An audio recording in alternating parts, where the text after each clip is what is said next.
How's everyone doing? Welcome back to our House of Business Podcast. This is your host, Caleb Thompson. Hope everyone's having a great day out there. This is a place where we give you the knowledge and the tools to execute your dreams and visions. And we're going to be talking about Parkinson's Law. This is part 2. Now, I gave you guys part 1, and I believe the first point that we went over was the psychology of Parkinson's Law. We talked about that, and I gave you guys some a vital point and some sell points on that particular area. Now we're going to go into the last 2 points. I wasn't quite sure exactly where I left off, but I know that I promised you guys part 2. I had part 2. I just accidentally erased it. So here we go again. So we have to do the work all over again. You have to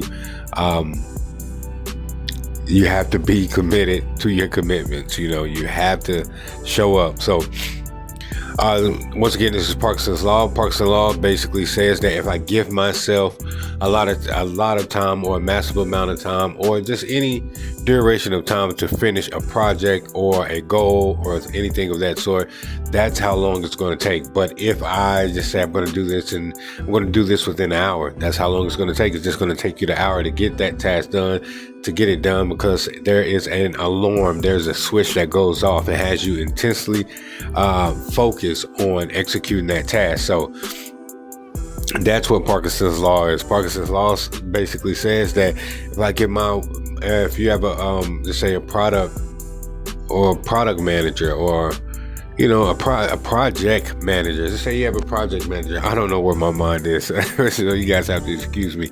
I'm just getting back from a long day. But so if you have a project manager, let me get myself together.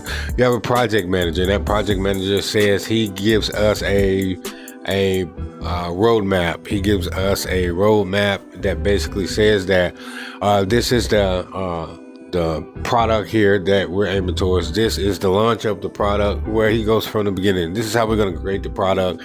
He gives you a roadmap, however your roadmap looks for a product.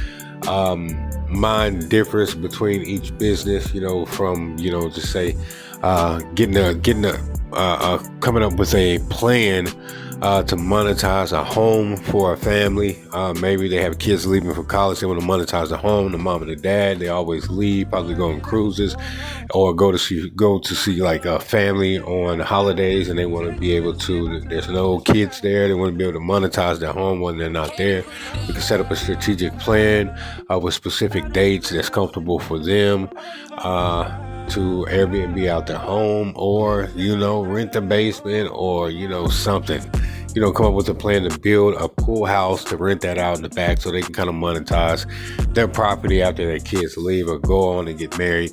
So whatever your project manager does, and the roadmap that he creates to make sure that he completes that project, that's what we're talking about. So if just say your project manager says it's going to take 2 weeks to execute our task, execute everything to get this project done, it's going to take 2 weeks. Well, that's exactly how long it's going to take, if not more, because that's the deadline he set. Now, if he moves the deadline up a week, it will kind of put pressure on everyone to get it done, but they will get a lot more done earlier in the day if they block their time, and they'll have a lot more time left over. So it wouldn't be like too much pressure, but it would help them to be more focused, to be more intent, and it would be intense, but to be more focused on exactly what they're trying to do and what they're trying to accomplish. Let's just say that.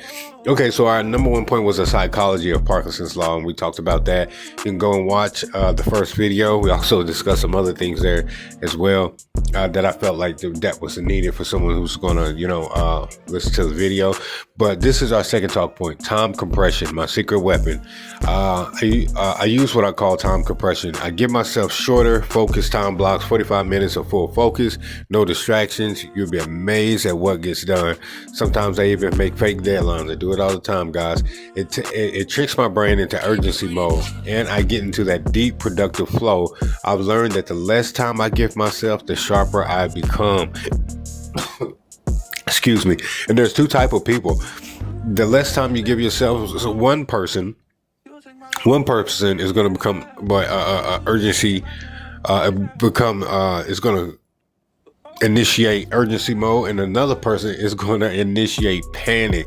So there's two type of people. There's the one type of person when he feel he's ready to operate under pressure. He's ready when the pressure comes. He's ready for it. And there's another person when the pressure comes, they're in panic. They don't know what to do. I only have an hour. They start to go into a frenzy. So, but these are great moments to train your team to have them to train their mind, and this could be used as team development. I'm going to give you a week to take care of this. But you have to do something within a week for the job, for the one that supplies your livelihood. You're going to have to move some things around in your own personal life. Now, I'm not saying neglect your kids or your spouse. I'm not saying neglect certain things, but you might have to miss out on golf on Saturdays and give that extra, or put in extra work so you can still meet those golf days. Excuse me. But there's something that's going to need to happen for you to make sure that you execute the task and still be at peak performance, while doing it. And you just have to use your own little tricks and your own. Now, because I don't want to tailor one process or one method or one module to every single person. Everyone learns differently. We learned that in school. We learned that in college. We learned that everyone does not receive knowledge the same way. Some people, they like to be hands-on. Some people, they learn in a auditory fashion, and some people learn in a visual, that they can see it and they can learn better when they see it. Some people, they can hear it. They can sit. I know some people that can sit there and listen to an entire book and tell you exactly what it says. They're active listeners. And then I know someone that likes to be hands-on. Me, myself, I'm all three. I like to do all three. I like to watch, be hands-on, and listen all at the same time. I can either one would be good for me. But most importantly, if I listen to a certain piece of knowledge or information or anything like that, I would like to be able to jot that down in that present moment while learning. It helps me as well with having the visual, and it helps to train my mind to not only hear, but when I write it down, it's like double learning. So you guys can use that as well. But time compression, that's something that I use. It helps me. Like, I've learned that the less I'm gonna give myself, the sharper I become more focused. Point number 3, building a results-driven routine. Over time, I stopped managing time and start managing energy and intention. Now, I design my day around clear outcomes, not just tasks. That's just what I do. At the end of the day, I want to have a clear outcome of what I expect this day to be. Does it always happen the way you want it to happen? No, it never does, guys. But you can aim for what they say, aim for the stars, and if you miss, you land on the moon, or vice versa. You know what I mean? Aim so high that if you miss, you have still went beyond your point, the point of where you believe that you would be. You stretch yourself, man. Let me just put it like that. Do things that stretch you, that stretch you beyond your capacity. And then the next time you come up to a task, that extra little stretching that caused a little bit of pain, a little bit of friction, almost made you go into stress mode, but you held it together. The next time that you come up against that amount of that caliber of pressure when it comes to life, business, relationships, your household, managing all these things as an entrepreneur, you will be able to still operate. Like I say, I like to say this word is a peak performance. You know what I mean? That's a word I like to say because I like to be at peak performance every day. Are you going to be at peak performance every day? You can. It doesn't always have to be physically. Your mind can be sharp, and sometimes you're not as sharp with your mind, but your body, you have energy to do things. You know what I mean? So your body's at peak performance where it's not breaking down, but your mind may be a little bit cloudy that day. But that's why you have people around you. That's why you have people to start them engine up again. Maybe your mind's all over the place. You just find a calm, center place and start from one task at a time and just move from there. A lot of people get overwhelmed when they just think they have so much to do. It may be a lot to do, but you have to break it down into smaller steps so you can do it one step at a time. And once you get over that first hump of that first task, then you start to take off. So, just put one foot forward at a time. Like I said, point number 3 is building results-driven routine. Like I said, over time, I stopped managing time and start managing energy and intention. Now I design my day around clear outcomes, not just tasks. Every morning I ask myself, what truly needs to be done to move the needle today? That shift helps me to do more in less time, and also I feel more fulfilled because my days just aren't just full of random activities, but they are effective. Everything that I do, I'm doing it as in moving towards my goal. They say, why are you making this podcast? And how's that moving towards your goal? You know, you're into real estate. You have a tech company, well, consumer electronics, call it a tech company, Thompson Tech. So it's not really a tech company like AI or Snowflake or Chat GPT or things like that, but it's a tech company because it deals with technology, some of the finest technology in all New York City. You can go and check that out at www.thompsontechElectronicsco.bigcartel.com. So yeah, go and check that out. But anyways, they would say, why are you on this podcast? Because it helps move. It's not just for brand awareness. You know, me, myself, I am a brand, you know, and each one of my companies have their own individual brand, but we come as a package deal until, you know, I can find someone to become the face of those companies. I do want to do that, even though it's part of my portfolio. I would like for someone else to become the face of certain type of companies that I'm going to launch, because I don't really want to be too involved in some of these companies. So I want to play the background. But right now in the building phase A, phase 1, this type of seed phase, you know, you have to put the work in. You have to be the face of all the companies. You have to wear every hat. You have to be knowledgeable in multiple areas, especially when you're dealing with different business sectors. You may not be a pro. And some people say that, man, you know a lot about everything, but you're a pro at nothing. I beg to differ. I believe that you can be a pro at being able to touch every subject to a point that you can be used as a hub to lead people in the right direction. I'm not talking about an idealist. I mean that you can give someone. So we do it every day in our everyday lives. You know, you yourself are a pro at let's say helping lead people to the to the water. Do they drink? They may not drink, but you can lead them there. That basically means this: I can be used as a information hub. I can give you as much information as possible from my experience from dealing with these different companies, customers, CRM feedback, payroll, the things I've ran into dealing with payroll, the things I ran into dealing with building company culture, how to integrate that company culture within all your companies, you know, but still understanding the theme, you know, the theme of that company. See, I have a tattoo company, which is the Inca State, but the Inca State can't be tailored to Christianity. You know, I believe in Jesus Christ, and yes, I have a lot of tattoos as well. You know, no one probably knew that, but you know, I sell tattoo supplies. They're not tattooing inside the shop, but I don't feel convicted of selling it either. You know, it was an idea that I believe that God gave me, just to sell tattoo supplies. Some things are going to happen whether people want them to or not. People are still going to be playing games. People are still going to be wearing glasses. People are still going to be dog walking. People are still going to have home decor. People are still going to go to the car wash. People are still going to go to our beauty supply store. People are still going to go to the Crown and Carat luxury jewelry store that we have online. People are still going to get inks of tattoo supplies. People are still going to get pool supplies. People are still going to drink coffee. So these are all the things that I have. People are still going to want consultations on business or want a business coach. People are still going to want sound equipment and medical equipment for the elderly, and vouchers for U.S. veterans, homeless veterans. So all these things all tie in some kind of way.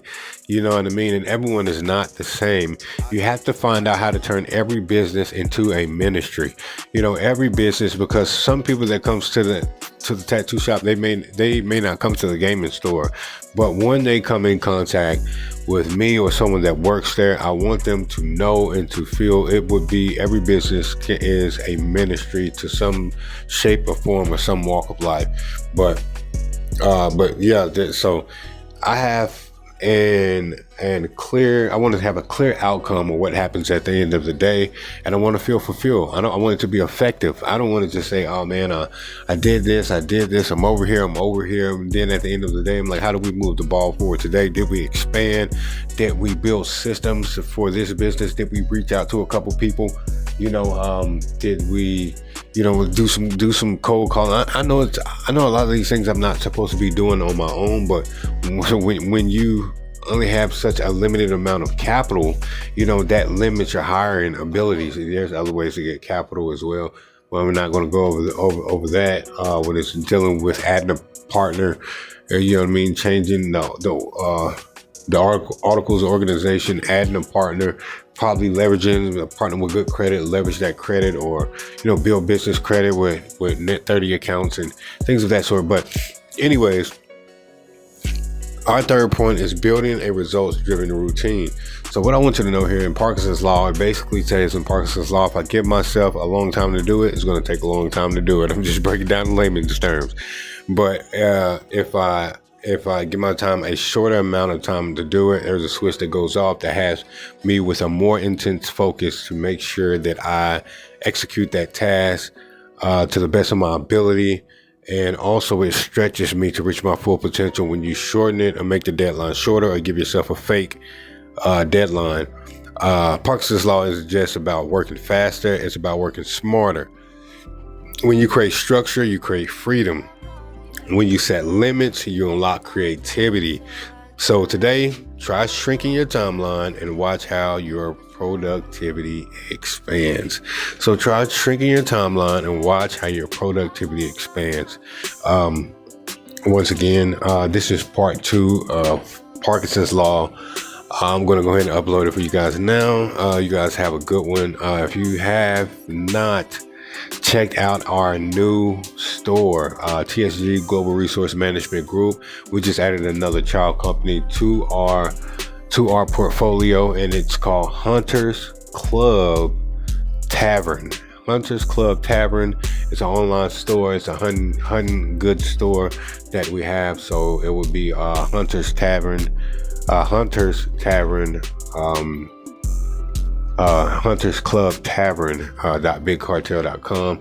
If you know me, myself, Caleb Thompson, I will be posting about certain products that we have, or have my VA post certain products that we have with Hunters Club Tavern, so you guys can check that out. We also have Villa Vora Dance Studios, which is set to open March 2026, but we have a spin-off of that. We have another company that is built within that company as a department, but it will also be separately have a shop separately somewhere around Manhattan or New Jersey. It'll be Villa Vora Dance Shop.